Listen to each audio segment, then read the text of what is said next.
আচ্ছা, তো আমরা কি জানবো ভালো করে? অ্যাফার্মেটিভ অর্থাৎ হ্যাঁ বাচক।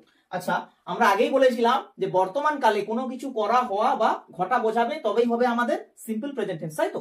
তাহলে এই যে হ্যাঁ বাচক, হ্যাঁ বাচকের আমরা একটা উদাহরণ আমরা শিখেছিলাম কি না, আমি ভাত খাই, আই ইট রাইস, তাই তো?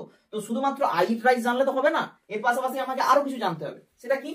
ধরো আমি ফুটবল খেলি, ধরো আমি বলছি আই প্লে ফুটবল, আমি ফুটবল খেলি, ঠিক আছে? আই প্লে ফুটবল, ঠিক আছে, আমি ফুটবল খেলি, তাই তো? আচ্ছা, বাংলাটা লিখে দিচ্ছি, আমি ফুটবল খেলি, আমি ফুটবল খেলি।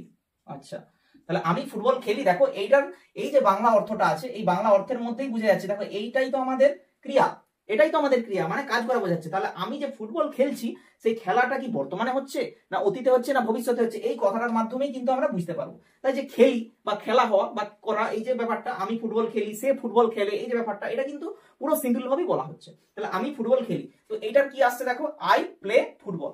দেখো লক্ষ্য করে দেখো, এখানে তিনটে জিনিস আছে, এটা কিন্তু তোমাদের জানতে হবে, এটাই মেন জিনিস, টেন্সের মেন জিনিসই কিন্তু এগুলো, ঠিক আছে?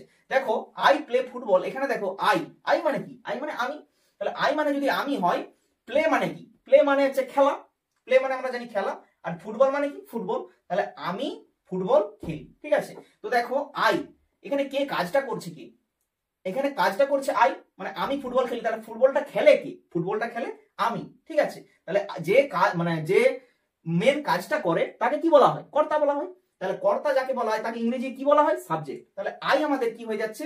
আই আমাদের হয়ে যাচ্ছে সাবজেক্ট, আই হয়ে যাচ্ছে আমাদের সাবজেক্ট, ঠিক আছে? এই সাবজেক্ট মানে হচ্ছে বিষয় নয়, সাবজেক্ট মানে কিন্তু কর্তা, ঠিক আছে? সাবজেক্ট মানে হচ্ছে কর্তা।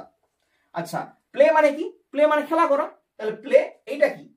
দেখো লক্ষ্য করে দেখো, তোমরা যদি ভার্বের ফর্মগুলো যদি জেনে থাকো তাহলে বুঝতে পারবে প্লেটা কিন্তু ভার্বের ফার্স্ট ফর্ম অর্থাৎ প্রেজেন্ট ফর্ম, ঠিক আছে? তাহলে এইটা কি? আমার ভার্বের V1, আমরা বলতে পারি কি V1 ফর্ম, ঠিক আছে? আর পাস্ট ফর্মটাকে V2 ফর্ম বলতে পারি, আর পাস্ট পারফেক্ট পাস্ট পার্টিসিপেলকে কি বলতে পারি? V3 ফর্ম, ঠিক আছে? তো আই প্লে ফুটবল, তাহলে প্লে মানে কি? খেলা করা। তাহলে প্লে মানে খেলা করা, যেহেতু ক্রিয়া বোঝাচ্ছে মানে কাজ করা বোঝাচ্ছে, তাহলে এটা আমাদের কি হয়ে যাচ্ছে? ভার্ব হয়ে যাচ্ছে। কি হয়ে যাচ্ছে? না ভার্ব। তাহলে আই প্লে ফুটবল, আর ভার্বের কোন ফর্মটা? না V1, মানে ভার্বের 1 ফার্স্ট ফর্মটা, ঠিক আছে?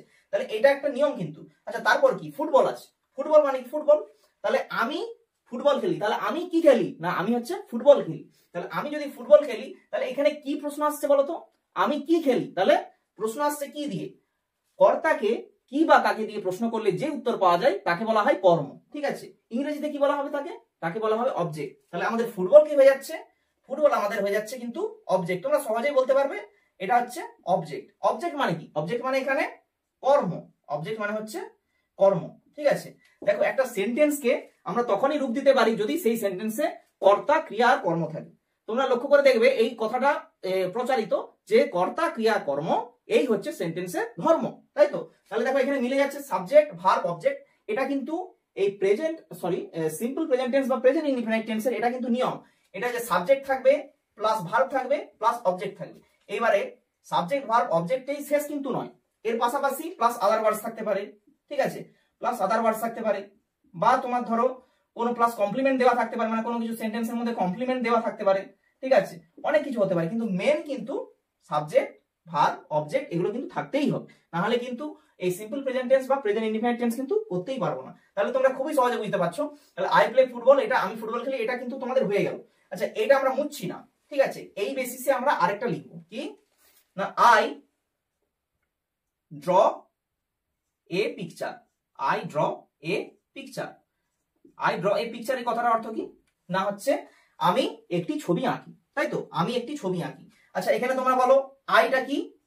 অবশ্যই বুঝতে পারছো, আই হচ্ছে আমাদের সাবজেক্ট, আই আমাদের কি? সাবজেক্ট। ড্র মানে কি? আঁকা, তার মানে কোনো কাজ করা বোঝাচ্ছে। তাহলে এটা কি হয়ে যাচ্ছে আমাদের? এটা আমাদের হয়ে যাচ্ছে অবশ্যই ভার্ব হয়ে যাচ্ছে, তাই তো? ভার্ব হয়ে যাচ্ছে। ভার্বের কি ফর্ম? ভার্বের অবশ্যই ফার্স্ট ফর্ম, ঠিক আছে, মানে প্রেজেন্ট ফর্ম। তাহলে এটা আমাদের হয়ে গেল।